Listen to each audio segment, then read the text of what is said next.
Hey everybody, I'm here with Brandon George. Brandon, do you have a last name or just No, first name? just three first names. Just three Yeah. first name. Okay, all right. Do you know what my Uh, initials spell? no. It's Brandon Isaac George. Oh, big. Yeah. Oh, that's very cool. Oh That yeah. makes perfect sense. Now I understand your like Instagram handle. Oh yeah. Um, so we're here for the first episode of the Martial Praxis Podcast, which is basically just a fancy way of saying that I'm going to ask you some questions and try to get whatever insights you have about training jujitsu. You know, one thing, and I've kind of been through a similar thing myself, maybe not in as prestigious of an environment as you. One thing that I definitely want to ask you about is like, how did you um, how did you go from like being on the outside, like just like moving because you just moved to Austin, right? And you didn't really have like connections to anybody. I'm pretty sure you got in through like Big Dan, right? So, basically, I had finished my college degree, and I was like, so I was doing that with AU down in Boca, and I was like, well, there's no better time than now to make a move and chase my dreams, right? So, Yeah. yeah, I didn't have any connections out there or anything, but I went and I started training at Henzo Gracie Austin, Yep. where John leads classes, but he happened to be out of town. I think he was in Japan, like helping Gary prepare for an MMA fight. Gotcha. And so Dan was covering some of his classes, and Dan was like, "Hey, you're a big fella. You want to get around in, right?" So we got around in, and then we got to talking afterwards, and he needed some big training partners, and I was sufficiently technical for him to be a training partner. So yeah, I we got to talking. He put in a good word for me, and Cool. rest is history. Yeah. And then like how did the so like I guess they like sort of like have a public program basically, and then there's like more of like the private training that is like serious competition training, or like how is that structured? So they've got the Henzo Gracie Austin is where John teaches classes that are open to the public. And then so he'll teach two of those classes every day. And then there's the two sessions that he leads at Roca, which are a bit more exclusive and invite only. Yeah. Cool. So one like question I have for you is like, you were training at VRMA, I think, like maybe right after I left, and I have a pretty good sense like for what it's like to train there. Um, what what would you say the differences are between training with these guys at New Wave and training at VRMA? Like, what are the big things that like jump out to you? You're like, oh, this is totally different, or is it pretty similar? Like, what's the deal there? Definitely, there's definitely some differences. I mean, one thing is that like VRMA was primarily a school filled with people who do jujitsu as a hobby, right? Yeah, yeah, Like yeah, yeah. there's definitely like a handful of serious competitors there, and not to say that the hobbyists weren't um like skilled, but Yeah, it's a different level and a different environment when everybody in the room is aspiring to be a professional athlete, right? that is that the case even in the public classes at or that's just No, when you're in that yeah, private training? Yeah, right. Primarily, yeah, at Roca, it's the case, and there's definitely a lot of people who are aspiring to, make it to high levels of jiu-jitsu at the classes in RGA as well. Um, but there's also a good amount of hobbyists there. gotcha. Yeah, yeah. Yeah. Because like I guess like when I was at Fight Sports and when I trained with Wagner, it was kind of like a similar. There was kind of a similar thing where it was like you have the you have like the regular public classes, and then like you know Wagner would like text me and be like, okay, like a whole bunch of like really good guys are coming at like 10 a.m. on this day. Like you be ready. Like we're gonna have like a serious session. So like it makes sense. Like you have to separate out like what you're doing because like the when you have that environment where there's people who aren't as serious, like they tend to just like kind of cop out of doing certain things, and then it sort of lowers the level of the training for everybody. Yeah, and it ends up being like the environment is just different, like the vibe in the room, right? It's like a Yeah, more, it's a more like fun, lighthearted sort of vibe. When there's a bunch of people who do it as a hobby in the room, and it's a much more serious, kind of quiet, just diligently doing yeah. the work type thing. Um, but Do- and also like noting on the thing you said where like Wagner would text you and say, oh, come on down to like the 10 a.m. session. It's like I also should note that like Wagner was inviting me to go train at Fight Sports, but I just like I never made it down there. So I primarily trained at Wagner's, but I should know that there is those professional trainings that he's got going on with lots of talented guys down there as well. yeah.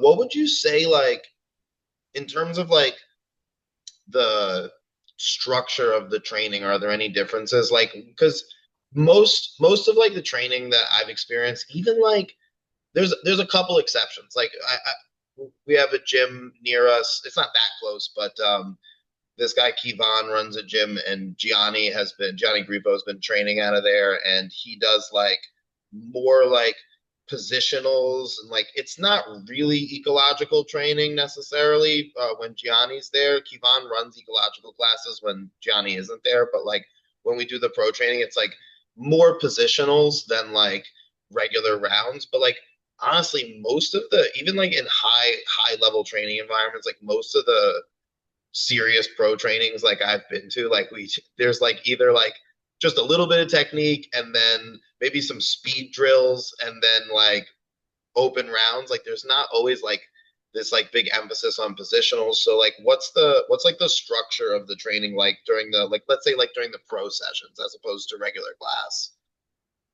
It's for sure that there's a big difference though between how things were ran at Founders and here. And also, you said things are ran the same primarily in the classes that are open to the public and things that are Yeah. in the classes that John structures it the same as far as we're doing about 45 minutes, I would say. I mean, it varies. Sometimes it's shorter, sometimes it's longer, but about 45 minutes of technique. And then we're going into our positional sparring. So most of our training is in positionals. We're doing every day mount round. Every day we're doing a turtle round.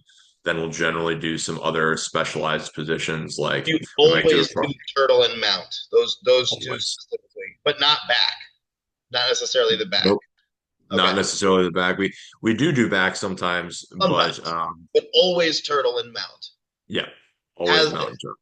has has there been like I'm just curious, like have you ever like asked about that, or has anybody ever explained like why we always do turtle and mount? Like I have my own ideas, obviously. It makes sense to me because like in my experience, something I've been going through lately with my jiu-jitsu is like my top pressure has gotten a lot better, my guard passing has gotten a lot better, and the result is that people are trying to run away to turtle like all the time. They're always like, they're like, if I can stop them from turtling, then I'll keep them pinned, but they just seem to just want to get out from being under me and get to turtle. And the truth is, like, I don't know that that's good on their part because a lot of times I end up either taking the back or getting an arm lock or a rear triangle. But I definitely see the value in training turtle all the time. But I'm just curious, like, if there's like a reason that they've said, or like, what do you think? Yeah, I haven't personally asked John, but what I think it is that both mount and turtle are positions where if you know what you're doing, you can really capitalize on them and you can Yeah, win the match, right? yes. And Um, if you don't but know what you're doing, you can't do shit.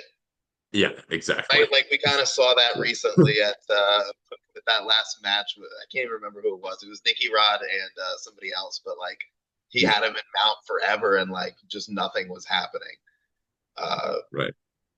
yeah, it's funny. So I would be personally pretty scared to ask John a question. So I totally understand not like I feel like you like ask him a question, he's like, wow, that's the dumbest thing I've ever heard. Like I definitely ask plenty of questions about like technique. I mean, I make sure that they're good questions.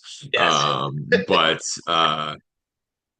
yeah, I guess I don't really ask many questions about like questioning his methodology or his coaching style. But I mean, it could be something that would be good for me, especially I'm looking to, coach and lead my own academy at some point in the future, right? So it'd be good for me to have that insight.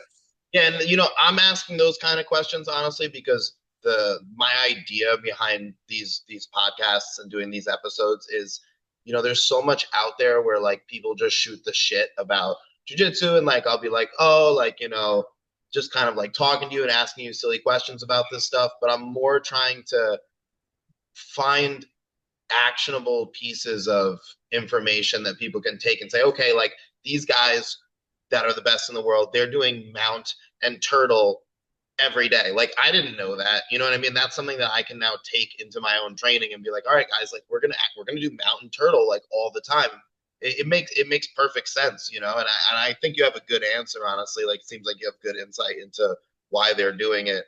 But yeah, I think the methodology is like something that sometimes, and this is just my own personal take, and it's that like everybody aspires towards like trying to learn what, say, like Gordon or Danaher, like we want to learn what they know. But my approach, and this is a little bit different, has always been like I want to understand how they think.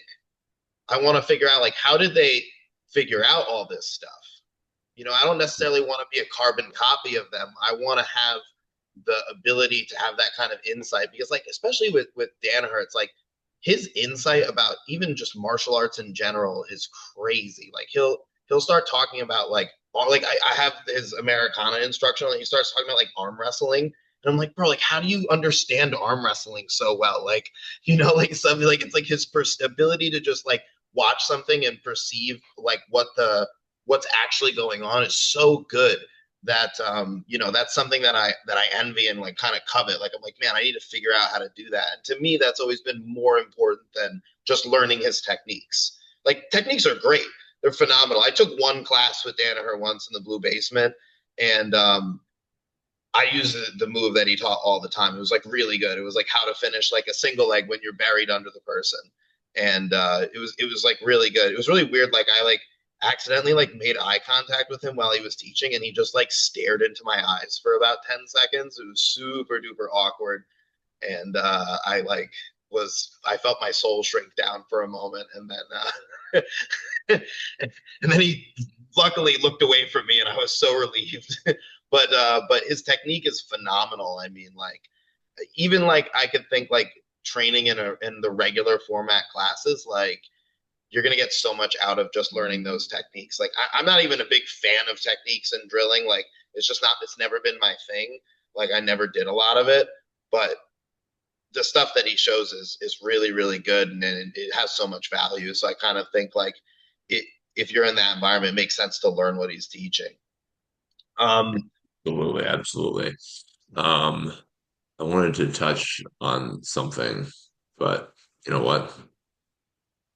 It slipped away from me. I'll come back that's to it, I'm okay. Yeah, sure. yeah, yeah. Is there stuff that like you guys do that like are there things they've told you, like they could be technical things or things about training that are just like totally opposite of what other like places and gyms do? Like it's just like something that like like you're like somebody was like, oh, do this thing all the time, and they're like, no, that's actually completely wrong. Like like are there kind of like these any things like that? I'm just curious.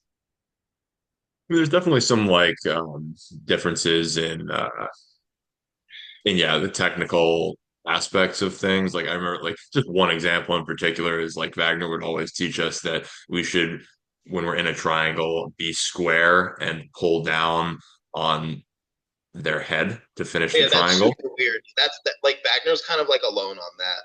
Like it Yeah. works. Like I've done it and it works, but like obviously, like yeah, like you want to get an angle, right? Yeah, yeah. So and then yeah, John is big on creating that angle more so. So yeah, I mean there's definitely differences like that and those little things pop up all over the place. That's just a prime example of what I can think of where it's like literally the opposite Yeah, yeah, yeah. what That's a good what one. John teaches. Yeah. Um so also something that John does is that we never train with a clock. So there's never a clock on the wall. John just keeps the time in his That's what I was head. gonna ask. So like, there's no visible clock, but he knows how long it's been, or Yeah, he Okay. does.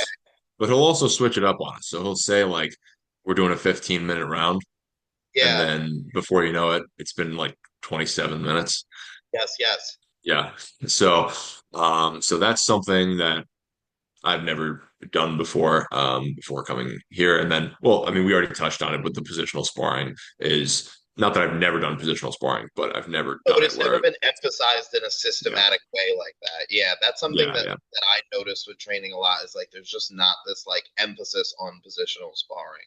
Like it's like something like you do like one positional round related to the technique before regular rounds, but it's not like you said, like there's not this like structure to it. Um no, the clock thing is really interesting. It's funny, like I like mentioned that to my coach because like there was like a post about it recently, and I said something about it, and like he is now doing his own version of it where he's not watching, he's actually rolling.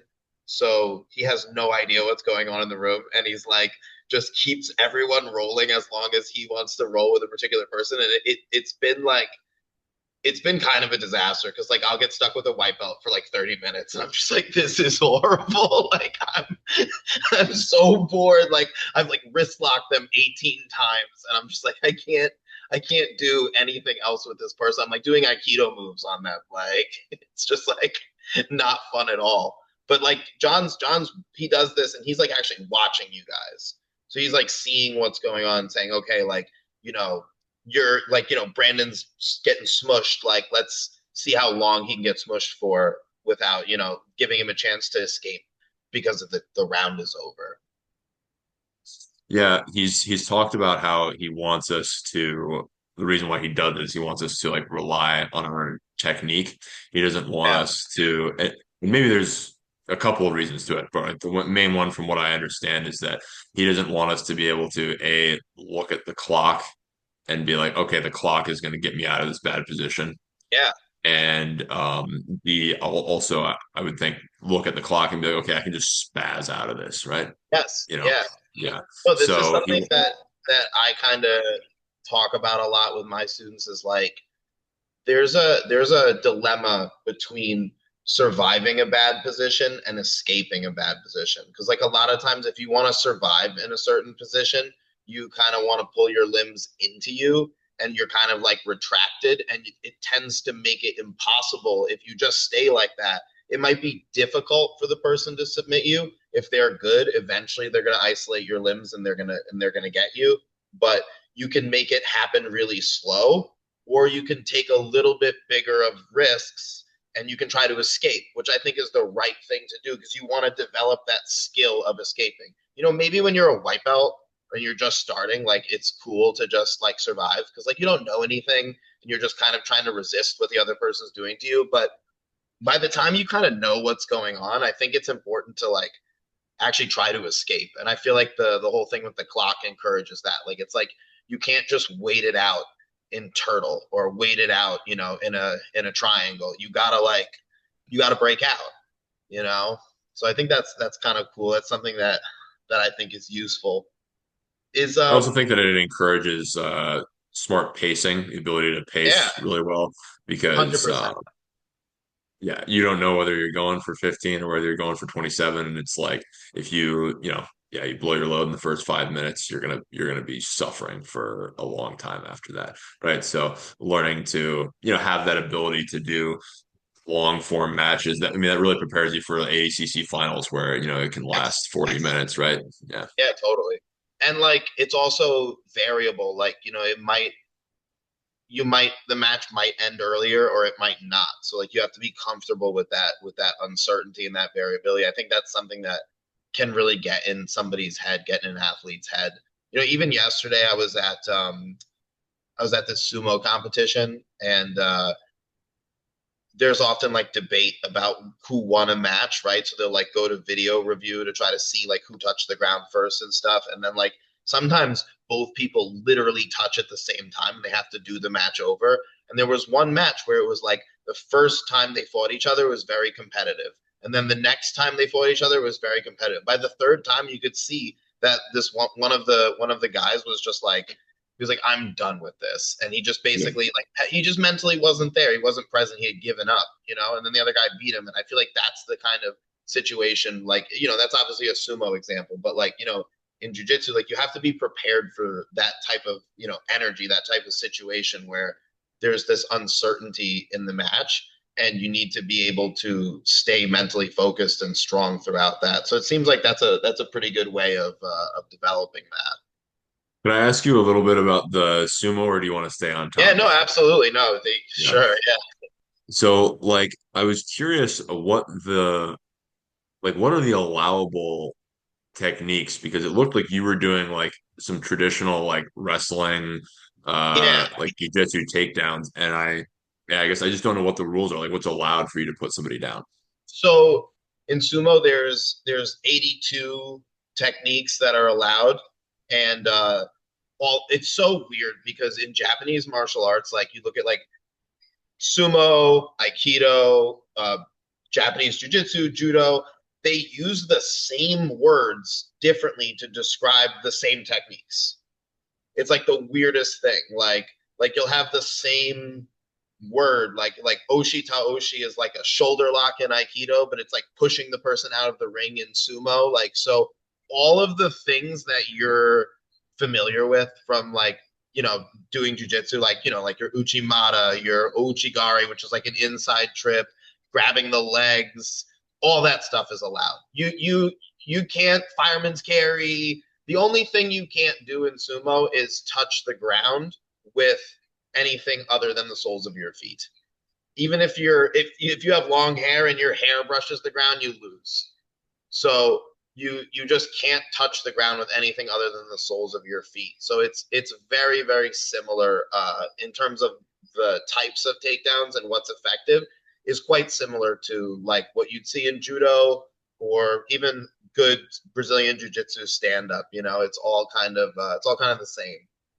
Makes sense that they would have like good carryovers, since like a lot, at least for me personally, I don't like to commit down to my knees when I'm doing Yes. takedowns because of the threat of submission. Yeah, So I imagine exactly. there's a lot of good carryover there.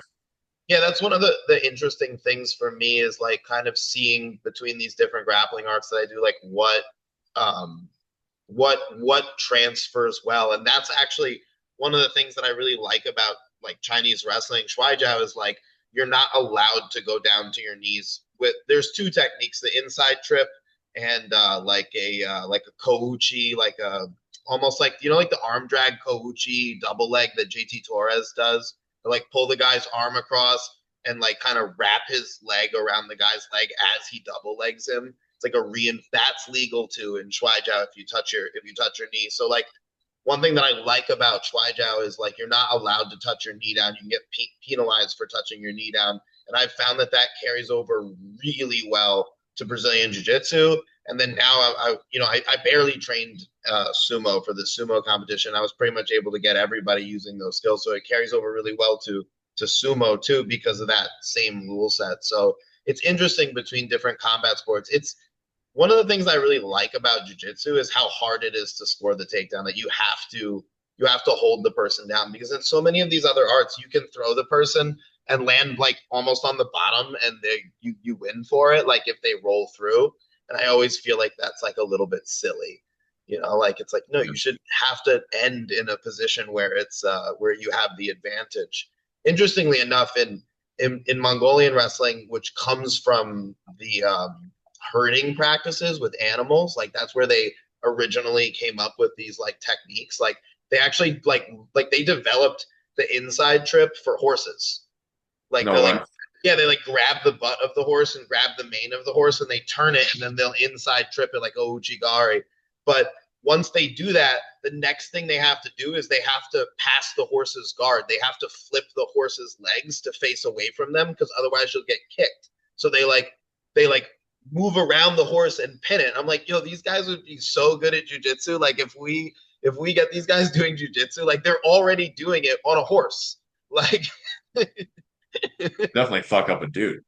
yeah, like you just explain to them, like, listen, bro, it's the same as that. It was funny when I was in China for the Chinese wrestling worlds, like these Mongolian guys were so excited about jujitsu. Like they were like, put me in a choke, put me in a choke. So like I put this dude, he's like really good stand-up wrestler, like would smoke me. Like this dude was doing the craziest ankle picks I've ever seen in my life. Like honestly, like he was like kind of long and lanky, and he was just snatching people's ankles in ways like I've never even conceived of before. Like he was like grabbing them like this, like just it was ridiculous. But I put him in a rear naked choke, and he's like, he like turns bright red, and he's like, "Oh my god, like I was gonna die." He was like, "I was actually gonna die in there." Like he's like, "That was crazy," and he like runs and goes against his friend. He's like, tells him about going. He's like, "Bro, let this guy put you in a choke. It's the most amazing thing I've ever felt." Like it was like so funny. I'm like, I've never seen anyone so excited about a. It's not even like a fancy move. It's just like a rear naked choke. But they were like really about it. But yeah, I think they would be dangerous if they got into jujitsu. Um, Another thing I wanted to ask you about is like balancing strength and conditioning for jujitsu. Like everybody has their own approach to this. There's so many wildly varying theories. Like it's there. And my personal opinion is that there's probably a lot of different things that work. But I'm curious, like, have you gotten any advice from like Gordon and Danaher on like what to do on this? And then like also like just what's your take on it? Like how do you manage to balance it out? Yeah, definitely. I mean, like you said, there's a million ways to skin a cat, right? Yeah, and I don't think any of them are Yeah, like necessarily that wrong either. Like yeah. I'm not so like dogmatic when it comes to things like that. Like I don't think like, oh, like if you do high reps, like you're retarded and like that's you're just an idiot. Like get out of here. You know what I mean? Like you could do high reps, you could do West Side barbell style training. Like you could do a lot of different things and make it work. They have pros and cons. I think like the big thing that I've gotten from John, or that he is like a proponent of, is just doing like work, particularly the toes to bar exercise. Oh, He talks about that a lot for guard retention. huh, Uh, so and he's always doing toes to bar before, or and doing like ring pull ups and stuff before he teaches huh. the lessons at Roca. So yeah, a lot of like calisthenic stuff. And then But I don't he's know, a I haven't big personally, proponent of like direct ab work. He's like work your abs directly. particularly with the toes to bar exercise. Interesting. Yeah. Yeah, yeah. And then Gordon, I haven't really talked to him personally about his ideas. I just know like from like I think watching a little bit of his like getting swole as a grappler, and just like hearing Yeah, him I talk have about on that one Instagram too. that I yeah, have that. primarily he just does like a lot of like bodybuilding type Yeah. stuff. Yeah.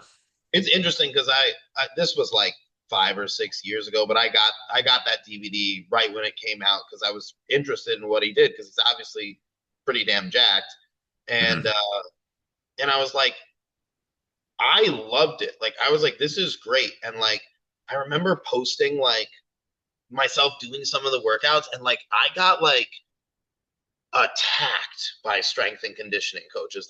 They were furious.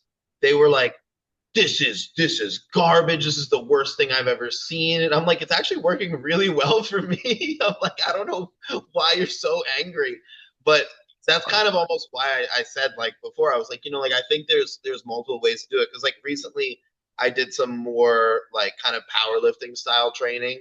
And that's been working well for me too. Like, like Listen, the number one thing that matters is that you're doing it consistently, and yes. you're putting effort into it.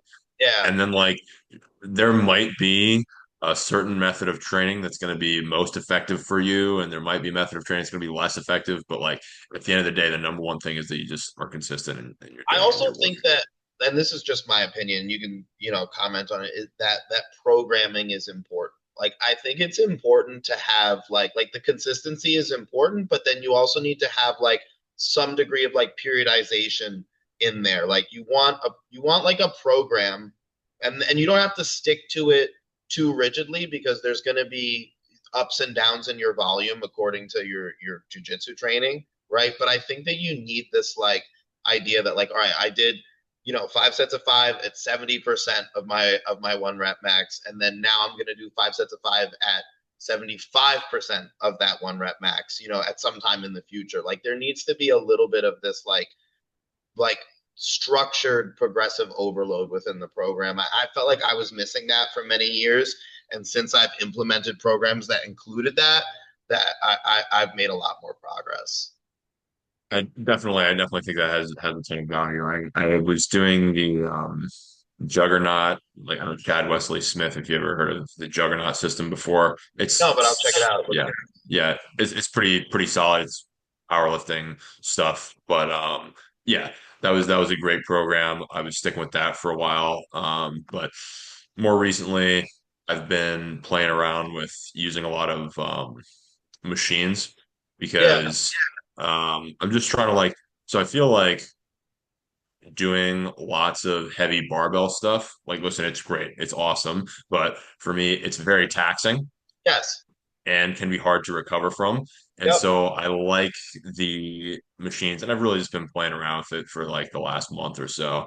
But the machines allow me to really go hard, really strain and put a good stress on the muscle that I'm trying to work without like really accumulating lots of fatigue throughout my whole system. Yeah, you don't get that big like CNS fatigue that you get with doing heavy deadlifts and stuff. Yeah, I think like there's kind of like a couple of factors too. Like one thing I'll say is that like when I was doing the most intense lifting and trying to make progress on my size and my mass and my strength, that I actually backed off on my jujitsu training a little bit. So I was training like there's been times where I trained three or even sometimes four times a day during the week, and then either once or twice a day on the weekend. Like oftentimes, like I wouldn't even take a full day off, which I don't really recommend that anyone do. But like, like there's times where I was training a lot of jujitsu. But when I was doing this really like these heavy lifting programs, I would train jujitsu like once a day.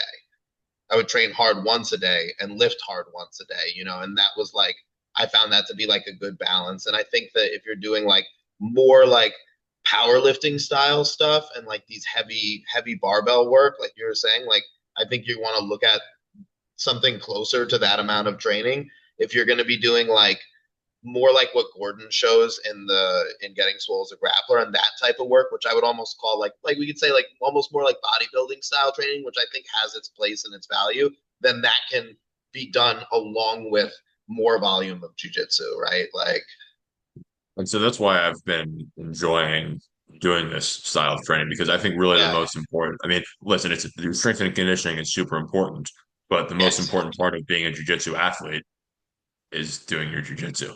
yes, So 100%. I want to make sure that I'm getting good stimulus in, but also being able to recover quickly and be ready for my next training session. 100%. And then also time is a factor. Like if you're doing really hard, low rep, heavy barbell work, it takes longer than hitting a circuit of machines. You don't need to rest as long between the sets. You can get good effort without, taking 3 or 4 minutes of rest between the sets. And if you're training 2 or 3 times a day jujitsu, you're not gonna have. There's only so many hours in the day. You have to eat.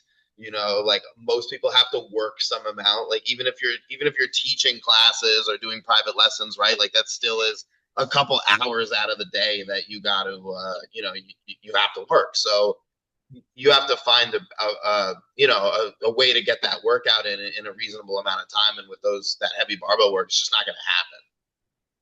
Well, another piece of advice for people, right, cutting short on time is Yeah. hopping back and forth and using antagonistic training methods where you go like back and forth between horizontal press and a horizontal pull, or Yeah. back and forth between a vertical press and vertical pull, because that's a great way to save time. And you can also like you kind of work your cardio, you keep your heart rate up, but you're Yeah. also still giving your shoulders a chance to recover while you're working your back and vice versa, right?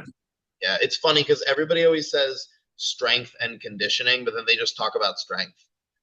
They don't say anything about conditioning. So I'm just curious if you do any like conditioning work, like, and that could be within the context of jujitsu or like outside of jujitsu. Like, do you guys do anything on the mats that is like the purpose of it is to be really taxing on your conditioning, or do you feel like you just get that through training with people who are more technical and potentially larger than you?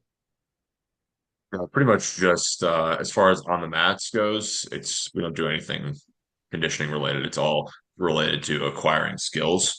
So But we're what I would say is that like some skills, like sometimes when I'm like planning a session, like I know that like if we do a whole bunch of single leg situationals, that everybody's gonna get really tired. You know, like so like I feel like some skills, even though like you're obviously the goal is skill, but like they're just more physically taxing. Like front headlock is another one. Like you start like front headlock quad pod for like a couple rounds, it's like way more tiring than like open guard, you know. so I mean, for sure, there are things that we do that are more taxing than other things, but I don't think that John ever has the intention of being like, I'm gonna make we're these doing guys this tired. for conditioning, right? It's Gotcha. like, Yeah, yeah, yeah. yeah, we've had like leading into the last week of like the ADCC camp, we were doing a lot of creativity drills, which is just like, high paced, high rep. It's not like What full is that? Can you resistant explain drill. what creativity drills are?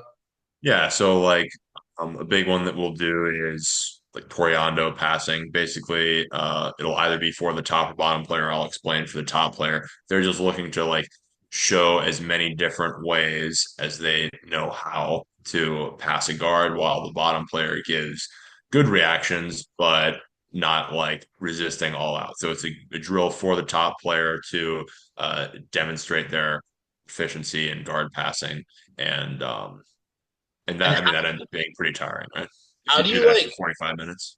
how do you like yeah, that is a long time. Jesus. It's How do not you just one drill. I modulate mean, there's multiple drills, so it's not, you get a little rest in there, but yeah. Sorry, what were you saying? how do you modulate like your intensity of resistance? Like, I mean, I think that's one of the benefits, right? Again, of like, I would guess that's something you guys do in competition training and not with hobbyists, right? Because you get hobbyists and you tell them go, don't like give some resistance, but not 100%, and they're either giving 0 or 100. Like, do you ever run into issues with that, or it seems like everybody's pretty much like on the same page and they're able to do it? Yeah, I feel that everybody's pretty much on the same page for that. Yeah. Um, I don't know. It's hard. That's a good question. I don't really know exactly how I modulate my intensity. It's sort of like a feel thing, right? It's Yeah, an art. It's an art where you're like dancing with your partner and you're trying to like make this something is that like a looks. personal like I don't know what the word is. Like this is a personal thing that question that I have, and it's something that like I've been working with for a while because like resisting is a compound factor, right? Like it includes your strength, it includes your speed, it includes your technicality, right? So it's like built out of these other factors. And when we say like go 50%, like 50% of my strength, 50% of my speed, 50% of my, like I was rolling with this guy today. He's a black belt from another gym. He was like about maybe 260. I don't know. He was pretty fat looking. I'm 220 now, so he was way bigger than me. So he had to be like 260, right? And he's an older guy, and I was kind of going slowly with him. Like I was trying to like kind of give him a little respect and not just start dogging him like right from the beginning of the round. But what I noticed was that he was going slow himself, but using all of his strength. So it's like he was kind of faking like he was going to flow roll, but then would grab me in like, like a body lock and just be like as tight as he possibly could. And I'm like, okay, Yeah. like I'm going to have to speed up. I'm going to have to pick up the pace because, you know, I have to you're, use my physical attributes. Not that you're not a yeah, strong guy as well, but like, no, comparatively, no, probably, that's right? Yeah. exactly it. Like I certainly have more speed, athleticism, and conditioning than he has, whereas he was obviously a bit stronger than me. So I was like, I'm gonna have to start using these attributes. So I just think that, and I want to say I think this is more an issue with beginners, and it's more an issue with hobbyists, and it's more an issue with people who aren't together in that like sort of hive mind of like let's make each other better, and like we care about our training partners and we care about growing, because when you have that energy and it's good, that I think it's easier to do the type of thing that we're talking about. But what I notice is that it's very challenging for people to modulate their intensity, and I don't necessarily believe that we can, like I can't just like go 50%. Like, what the hell is 50%? You know, like, so I tend to like to give people a like a kind of like a constraint or something that is forces them to limit the options of what they can do. Like, you know, like in the Toriando example you're giving, like you're gonna just try to recover your top leg, right? Like you like try to keep your hips facing the other person and recover your top leg, but you're not gonna say invert, right? And I think that would give them a fair amount of resistance without making it like, you know, unrealistic. But like I said, I think that this is less an issue when you get people who are really willing to work together and there's sort of like this unspoken communication between your bodies about how hard you're going to go and what you're looking for from the other person. Can you So Oh, go ahead. maybe hard to get through to some people and get them to do this. I think that like I wouldn't want, I mean, not the way you're doing is bad, but like I think it's Yeah. better to be able to have all of the opportunity and all of the different recovery options available Yes. to get all of the looks. But it's something like, if you could get them to put it in their mind that their goal is not to win this, but their goal is to give their partner reactions that they can respond to. And then also when you were started talking about the strength and the speed thing and what I dialed down, what is 50%? I guess that's a good thing to like note on is I think that like you take your strength way down Yep. and then you take your speed down just very slightly. Yes. Like I think that like you slow it down, give them a chance to, react, and you're also not really like in this drill not looking for like a bunch of offensive movement, so it gives them the opportunity to just focus primarily on their offense, right? And then, but yeah, I think basically take the strength down way down, take the speed down a little bit, and I think that's probably where it's at for me. Yeah, like you're essentially trying to use, you know, leverage and technique and not implement, you know, strength basically. Yeah, And then the speed, you want to keep it at a speed that's realistic, but you're not trying because you to. want them to develop their reaction time, Yes, but you also want to give them like a little bit of time to think and develop their skills. absolutely. That makes sense. Can you give me some other examples of like positions that you do these creativity drills from? Like that's a cool one. Like, you know, like, so it's like essentially just like outside passing, right? Well, I mean, we'll also do it for the bottom guy for guard retention. It'll be something like, retain guard for 30 seconds and then find some way to sweep and end up on top. Or we'll also do one that's just defending shots. So we'll like defend three shots, and then on the third one, uh, get a front headlock and some sort of method of hitting a go behind and taking the back. So those are the big ones. Yeah. Um, and the like you said, the focus with these drills is to try to do the thing in as many ways as possible, right? Like you're trying to purposefully vary what you're doing Yes. as opposed to like doing the same thing over and over again. Yeah, for sure. That's cool. So it's funny, like there was I was talking with this guy who does Tamiki Aikido, which it has like a sport component where it's kind of a crazy sport. Like there's no weight classes, and one person gets this like fake knife, and you have to like stab at the other person, and then the person who doesn't have the knife is trying to like do wrist locks and like take you down basically as it's very limited the ways. There's 17 techniques you can use. It's kind of limiting what you can do to take the other person down, but that's kind of like the idea of it. And we were talking about this issue of like resistance and like because they have this training method. It starts with like something called Kakari Gecko and then Hikitati Gecko and then it's Randori and then Shiai, which is competition. So there's supposed to be these like grades of intensity. And I was kind of like making the same argument I was making you. I'm like, well, how do you do that? And one idea I had was like to use a metronome. So like I actually when you said the thing about the shots, it got me thinking that I could do the same thing I was thinking for the Aikido with Jiu-Jitsu, but use a metronome set to a very slow pace. And then you don't have to tell the person taking the shot, like, don't you can tell that person, hey, actually shoot on this person, try to take them down, but you're only allowed to shoot when the metronome dings. And what that does is it makes it very predictable. So it's like weird, like because I was talking with my students about this too. Like speed in fighting isn't always what you think it is. Like there are some people who are pretty fast. Like I would say a good example is like Jordan Burroughs. Like he's actually pretty fast and he can cover distance pretty fast. But what makes him look and appear like exceptionally fast is that he fakes the other person out. So now Yeah, he has your head like sprawled on the ground, and then he shoots in, and it feels lightning fast. Not necessarily because it is lightning fast, but because of the timing. So like when you yeah, use he's that got you technique, moving in the direction that's opposite of where he's moving, and right, yeah, yeah, perfectly yeah, lines up with the technique. Yeah, exactly. So like when you can create that like that situation that you just talked about, you can appear to be moving extremely fast when you're not. It was funny. This guy we used to train with, he used to train in Blue Basement. And he was rolling with Gordon a couple times, and he said like, dude, it was like before we even started, he was on my back.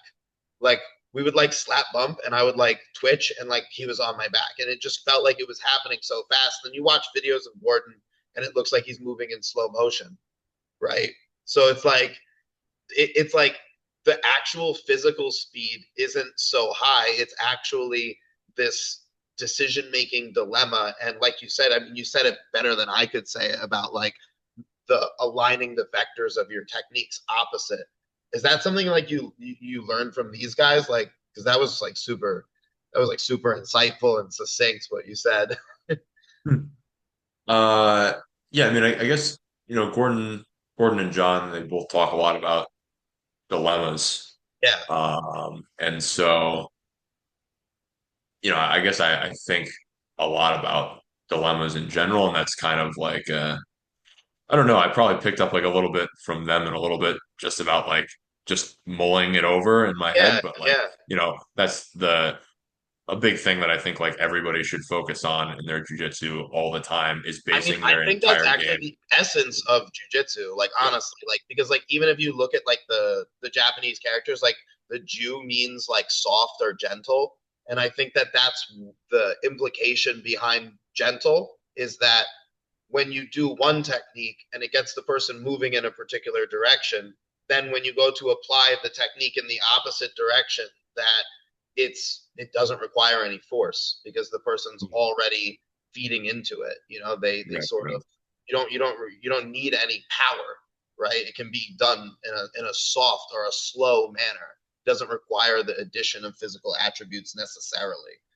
Um, And that's a big development that I've like felt. It's like I've always known that like not always, but for most of my time doing jujitsu, known that like I need dilemmas, right? And I need to yeah, set stuff up. But yet like it didn't really click with me.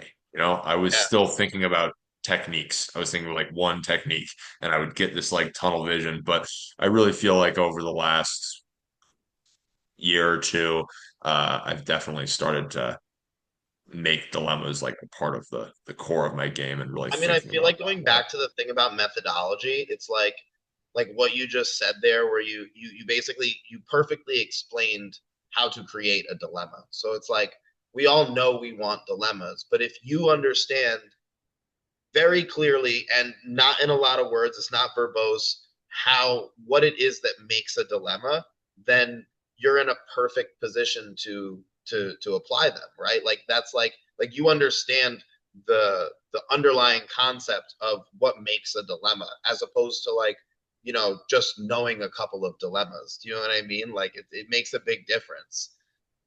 For sure. um One thing One that oh yeah, go ahead. It's kind of a little off topic. It's going back to something that Yeah, we yeah, talked go ahead. about earlier, but you were talking about like differences in training environments and something that I noticed is really different training with New Wave.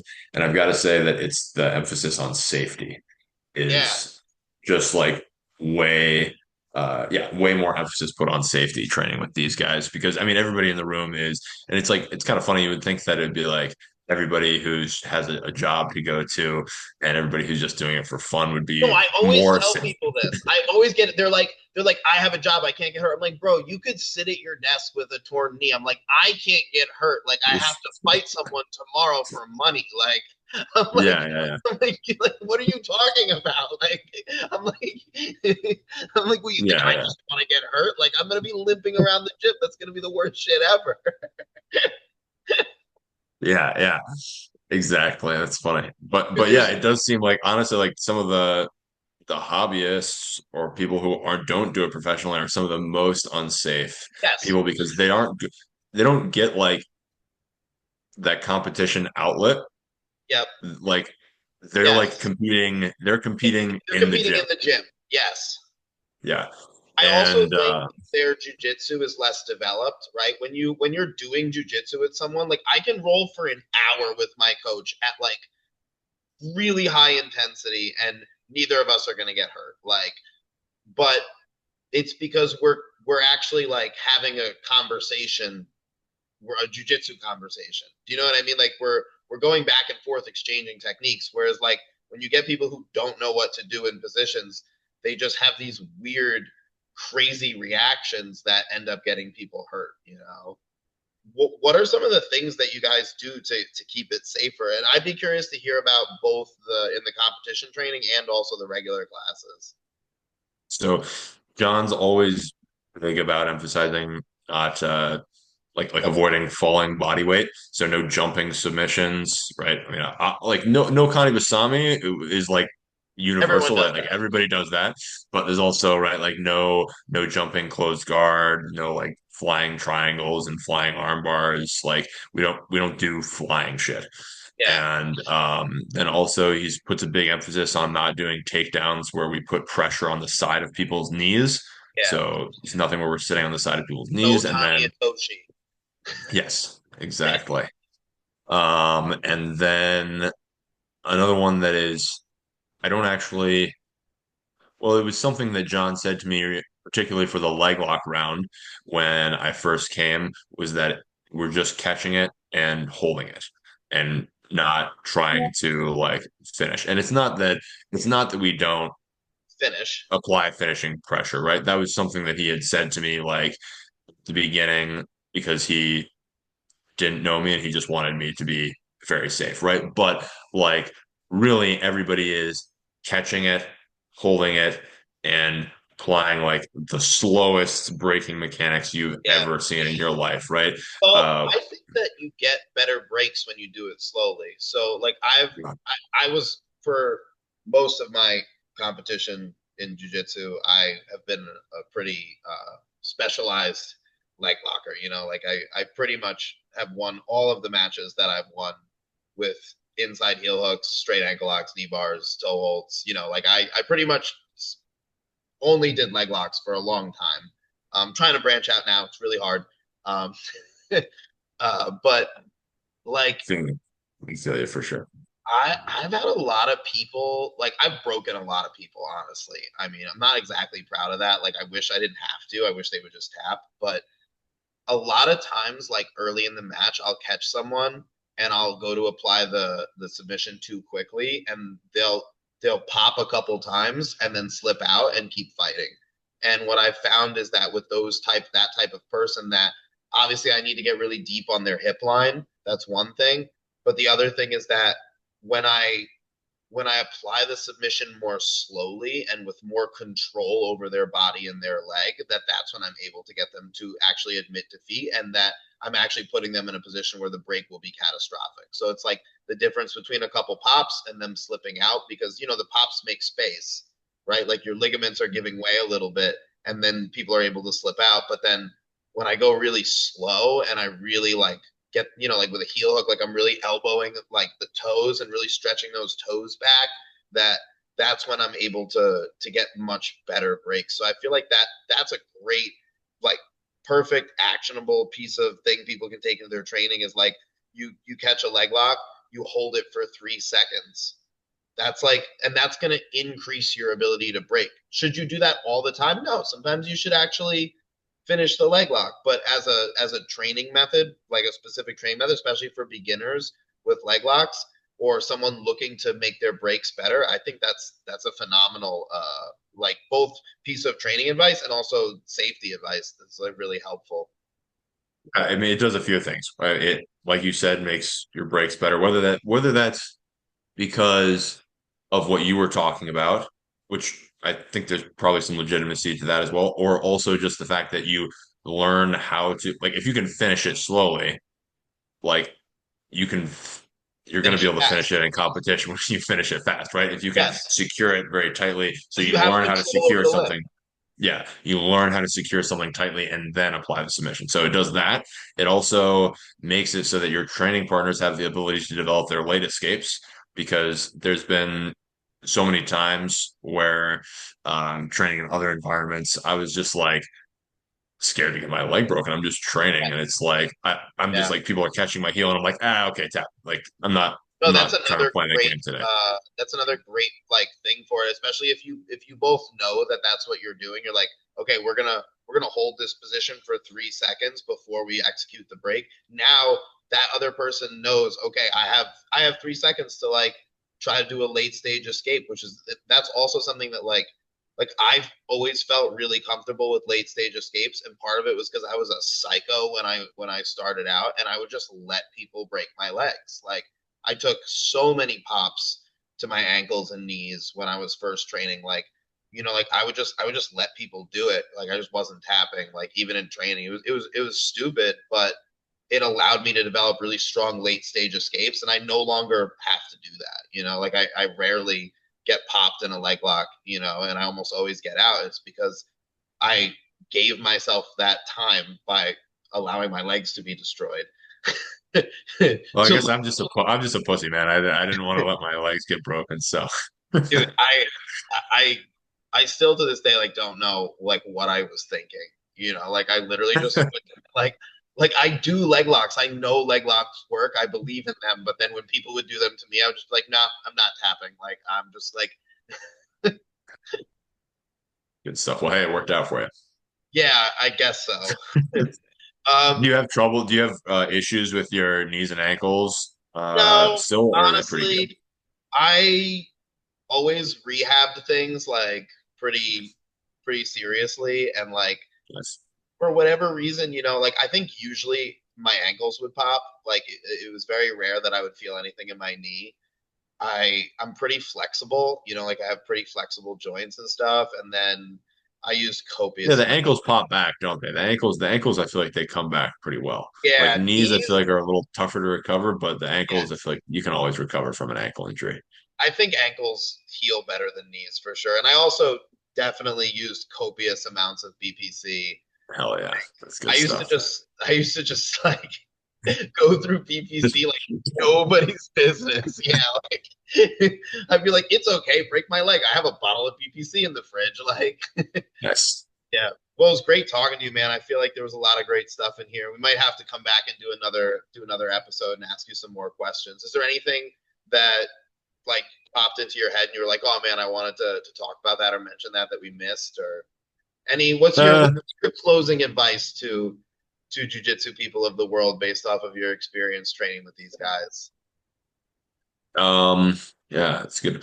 Okay, closing advice is going to be ask questions, be analytical in your training. So when you make mistakes, um, try to figure out what's going wrong. And don't just like, don't ask stupid questions Oh, please, yeah, like what can I do in this position, right? Like, yeah. I keep getting my back taken. Like, no, put some more effort into it, put some more thought into analyzing Ask your own informed training. questions. Yeah, yeah. And Yeah, like yeah. figure out what's going. If you ask specific questions, you'll get specific answers to your specific problem, right? So, put some effort into like what finding out what the errors in your game are and then, you know, ask those questions. And I think that's been like something that's been huge for me is specifically just being more analytical, looking That's at a what good my one. problems are and finding the solutions to those problems. So I guess that would be like my number one advice for people looking to get That's better. great.